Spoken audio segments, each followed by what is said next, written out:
Today on CTV News at 5, a costly ice cream heist in Cambridge, the significant loss for a family-run business. Plus, pay to park or risk getting a ticket. The new program rolling out in Elora and how it will impact visitors to the town. And marking World Hand Hygiene Day, the goal and importance of highlighting the health practice. CTV News at 5 starts now.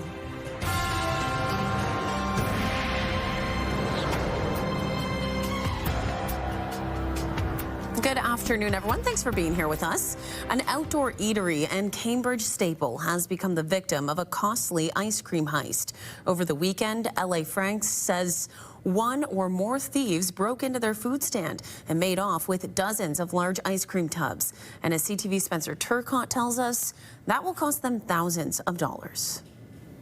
This bread tray was propped up against this door here where my freezer is, and this is where the pop and the ice cream and the oil was taken out of here. A big hit for a small Cambridge business, not the start to a season that LA Franks owner Russ Thomas was hoping for. This is our 34th summer in business. We sell hot dogs, ice cream. We make the best milkshakes in town. We use Shaw's ice cream out of the Port Stanley area. Ice cream so good it seems criminals scooped up much of their inventory. They have got a grinder of sort, obviously battery driven, and they have cut through there to gain access. My heart just went all the way down, and I knew I didn't even have to look inside. I knew what was going on. Thomas estimates between 25 to 30 tubs of ice cream were taken. We have great ice cream. I understand why they stole it, but hey. But he doesn't understand what they'll do with that much of it. So that is an 11.4-liter tub of ice cream. They may have problems storing that much ice cream. I'm not sure what they're doing, maybe reselling. I don't know. It's a financial blow to the family-owned food joint. We're talking a couple $1,000s. And, you know, unfortunately, when a small business has to eat that kind of cost, you know, it affects everybody. LA Franks operates out of a city-owned building where surveillance cameras are installed. Both the city and police are working to determine whether they captured the crime, although the waiting game is hard. I take it personally, and so does my wife. And it hurts. It sucks. Despite the setback, they are working to restock the freezers and are open for business, adding it's going to take a lot more than this to make them melt under pressure. Spencer Turcotte, CTV News, Cambridge. The man accused of killing his former girlfriend after her abduction in Wasaga Beach 4 years ago has accepted a plea deal. 38-year-old Mohammed Lilo pleaded guilty today to conspiracy to kidnap Elnaz Hashtamari in exchange for the Crown dropping a first-degree murder charge. He admitted to working with others to kidnap Hashtamari from a home in Wasaga Beach where she had been staying with relatives to hide from him after a previous assault. In January 2022, she was abducted by 3 men posing as police officers with a fake warrant and forced into an SUV. She was never heard from again. Under today's agreement, Lilo will be given a 4-year sentence.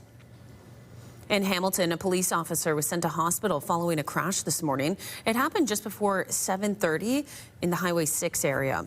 Police say 2 cruisers were responding to a priority call for service when a vehicle in the intersection suddenly braked, leading to a chain reaction crash.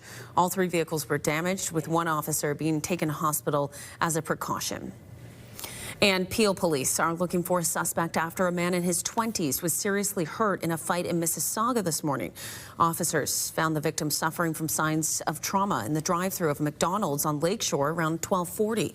Police say this all started when he and another man began fighting in a nearby bar, and the fight continued outside the McDonald's. By the time police got there, the other man had fled. Anyone with information is asked to get in touch. Parking is a premium in downtown Elora, and now tourists will have to pay up or risk getting ticketed. Harsh winter conditions forced the township to put a pause on its paid parking program earlier this year, but the fees are finally kicking in on Friday. Parking in the downtown core will cost $3 an hour. Some areas will be limited to 3-hour parking, while others will have 24-hour parking with the price capped at $15. Residents can register to be exempt from paying, but feelings about the fees are mixed. I mean, people are still going to come, but it might make it a little bit better for people who live here. sometimes you can't find a parking space. Often you can't find a parking space. I've always thought paid parking is a bit of a pain, but it's a necessary evil and, willing to put up with it. At 6, CTV's Alexandra Hollick will have more on what Elora visitors and residents need to know before the program goes live later this week. And Elora, that would be a good spot to be today, Ash, because the weather was absolutely beautiful. Great to spend some time outside. It was patio weather today. I mean, I had my lunch outside. It was a little windy, and it continues to be a little windy, but it was gorgeous out. The air feels warm. It felt like summer. I hope you got a chance to feel it, because unfortunately, I feel like I always say it starts out nice and then things kind of are going to taper off. Conditions are changing this week, hey? Yeah, we're still in spring, so it's going to be a lot. Let's take a look at our radar. You can see there's not a lot going on right now. Now, we are expecting some spotted showers to make its way through our region overnight, and then rain tomorrow, with the chance of even a thunderstorm could occur through the overnight hours. So we aren't quite out of the woods when it comes to spring wet weather. Right now, 21 degrees in Waterloo region. A nice wind, though, 33 kilometers an hour, so it is a little windy out there. Across southern Ontario, mid-20s, so not bad. Let's take a look outside from our studios here, and you can see that wind is blowing those trees around, but behind it there, Leanne, not a bad sky above it. Yeah, gorgeous day. Still 21 degrees after 5 o'clock. All right, we'll take a quick break. We'll tell you what you need to know. Cinco de Mayo is tomorrow, and TWV Cooperative Brewing is celebrating with a pop-up patio event. A chef will be there and have the grill fired up, ready to go at 4:30. You can bring your appetite. Stay with us. Download the CTV News app and stay on top of local stories as they unfold. We go to a dramatic scene unfolding. Customize your feed and watch live wherever you are. ctvkitchener.ca, your home for news. A ceremonial gong used by patients to mark major milestones in their cancer treatment is missing from the Waterloo Regional Health Network Cancer Centre. The hospital said they were deeply disheartened by the disappearance. Waterloo Regional Police say they are aware but have not released details about when the gong went missing or whether any suspects have been identified. The Hospital Foundation tells CTV News they are examining security footage and are also trying to replace the gong. It's a travesty. I can't actually believe it. It's such a symbolic moment for our cancer patients to ring the gong. They've successfully completed treatment. The staff are clapping, the volunteers, their family. It's a very special moment, and to think that someone stole it is just unbelievable. Colton Weens will have more on the investigation and the importance of the gong coming up tonight at 6. Tomorrow, the World Health Organization is marking World Hand Hygiene Day. The goal is to highlight the importance of taking action to improve hand hygiene in healthcare and examples of global advancement. Let's discuss with Dr. Nicola Mercer, the Medical Officer of Health in Wellington, Dufferin Guelph. Thanks for your time, as always. Oh, thank you for having me. Can you start by talking about the importance of this day and exactly what we're trying to remind people of? Yeah, I think when we talk about hand hygiene, it doesn't really resonate. I think when you can't see something, so for example, if your hands are dirty, you've been in the garden, you know to wash your hands. But I think a lot of times people just forget that our hands carry a lot of germs, a lot of bacteria. And in healthcare settings in particular, and starting actually several decades ago, we've realized the importance of spreading germs from patient to patient, usually by the hands of a physician or a nurse or somebody else who's entered the room. So it's been extremely important in healthcare settings, long-term care homes and hospitals, that they monitor, and every healthcare professional is trained, and not just the occasional time, but constantly, regularly, as it is between all patient visits, to wash your hands. That's how important it is. Well, we've certainly been hearing about hand washing for years, but especially since the pandemic, are people still doing it properly? I'm not sure I can answer that question. I think people probably don't wash their hands as frequently as they should, or use a hand sanitizer.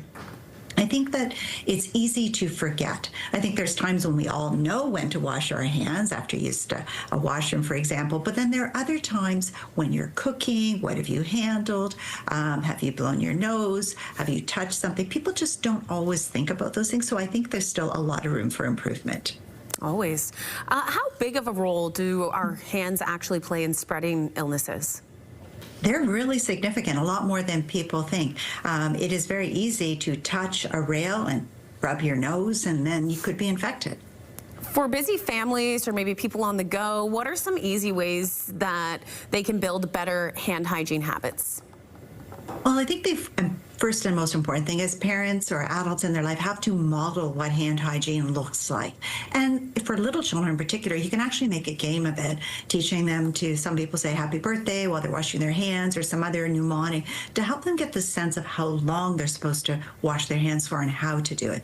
Of course, if you're out and about and you can't get to soap and water, there's always alcohol-based hand rubs, and you can use those as well under supervision for young children to make sure that they get the concept that there are certain key moments in everyone's life when we really do need to keep our hands clean. And those particular moments are especially when you're going to be touching anything you're going to put into your mouth. So before you eat, for example, that's a really key point. Okay. Lastly, let's talk about myths. Are there any myths about hand hygiene you'd like to clear up? Well, I think people think that, and I mean, I'm sure you've all seen them in a bathroom, the sprinklers, right, where you just dip your fingertips in the water. That's not good enough. Germs actually have to be rubbed off. You can't just sort of lightly wash your hands. Germs need to be, and when I say germs, bacteria, viruses, you need to rub them off with soap and water, so it's friction. So whether with an alcohol-based rub or with soap and water, that movement removes the germs, the bacteria, the viruses from your surfaces and rinses them away. So that would be my tip. Okay, good reminders, of course, right ahead of World Hand Hygiene Day. Dr. Mercer, thanks so much. Thank you for having me. Checking our Need to Know calendar as we take you to break. If you're a movie buff, head over to Princess Twin Cinema tomorrow night for the 2026 Journalism Film Festival. At 6 p.m., there will be a panel discussion followed by a screening of Spotlight. You can find tickets online.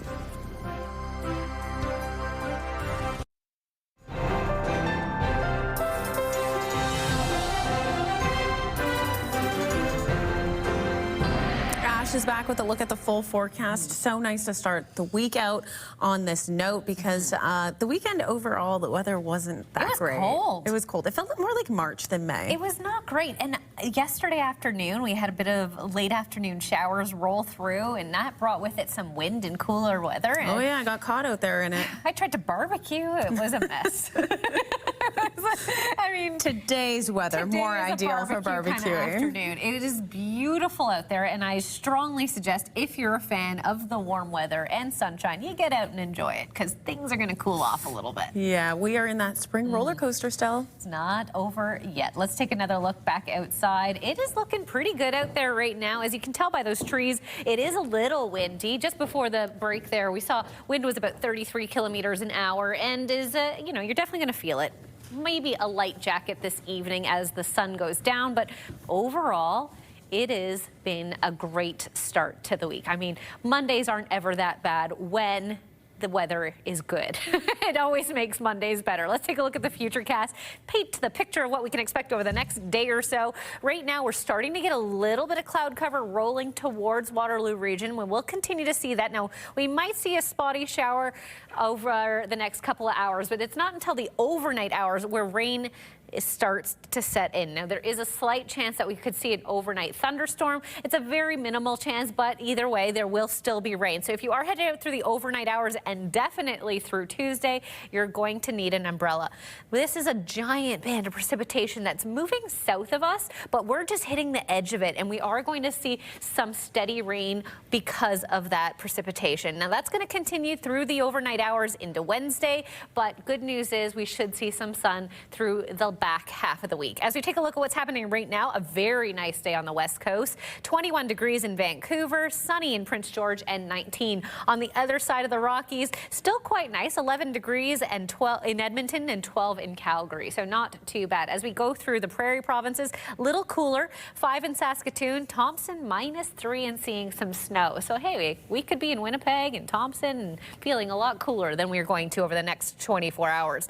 As we look a little closer to home towards our nation's capital, 19 in Ottawa as well as Toronto, a bit of cloud cover there as well. And then through the east coast, we're looking at 5 degrees in St. John's, Corner Brook 2, and also seeing a little patch of snow move through. Right now, 20 degrees in Waterloo region, not bad. 23 for Windsor and Sarnia, as well as up in Barrie. So still quite warm across southwestern Ontario today. Overnight, we're not tipping too low, so we are staying above seasonal temperature-wise through the overnight hours. We're only going to see 11 degrees. Tomorrow, though, temperatures not really rising much higher than that. 13 is the expected high with a 60% chance for rain. Just as a reminder, 17 is our normal for this time of year, so we're sitting nice and comfy at 22, a little above it. Back in 1949, setting a temperature record at 31.7, so not quite that warm, but after the cold weekend, it certainly felt like 30 degrees. Have a look at our 5-day forecast for Waterloo region. Showers, as mentioned, returning through Tuesday and Wednesday, but sun returning on Thursday. Leanne. Ash, thanks so much.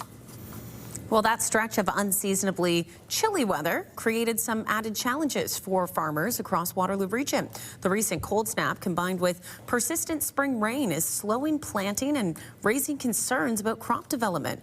Here's CTV's Spencer Turcotte. This here is asparagus. Spring is typically one of the busiest and most important times of the year at Stavanis Family Farm. We kick off the season with asparagus.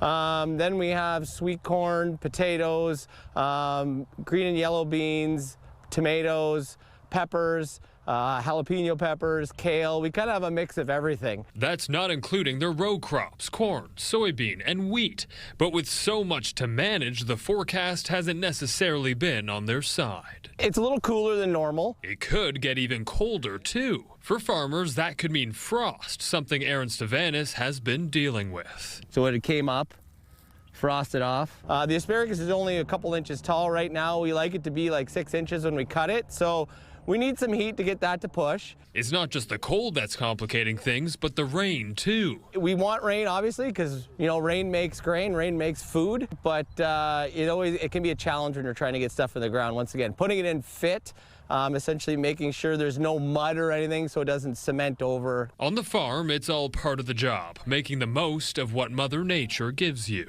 There's some skinny ones, but these might turn out. The rain has been good for the winter wheat crop, definitely. We deal with the weather every day. Does it get stressful, especially if you're putting in hundreds of acres of crop?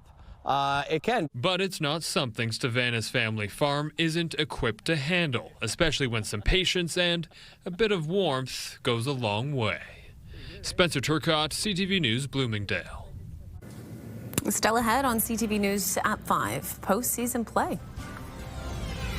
From the ice to the hardwood, a roundup of this weekend's games in the NHL and NBA coming up next. And here's what you need to know. Need a laugh? The Big and Tall Comedy Tour is headed to Center in the Square. It's happening this Friday. Showtime is 8 p.m. You can grab tickets online.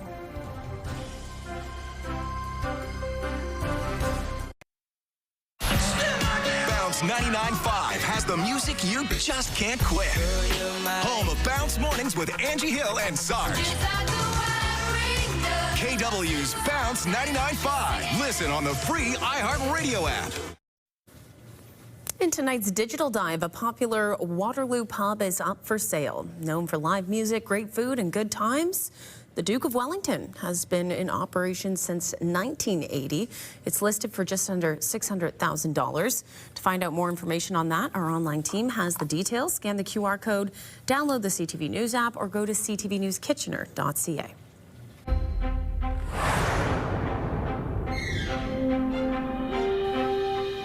Here's Here's a look at our final 5 stories we're keeping an eye on today. And starting today, executives in the federal public service are expected to be back in the office 5 days a week. The Treasury Board announced the change to remote work rules in February, with all other employees being required to be in the office 4 days a week starting July 6th. The rules apply only to public servants in core departments and agencies under the Treasury Board. However, some separate agencies like the CRA have indicated they intend to follow similar rules. The changes have been met with pushback by unions, with some filing unfair labor practice complaints. A drug that could slow the progression of dementia in some patients has been approved in Canada. The drug, called donanemab, helps remove amyloid plaques, which can lead to cognitive and memory problems.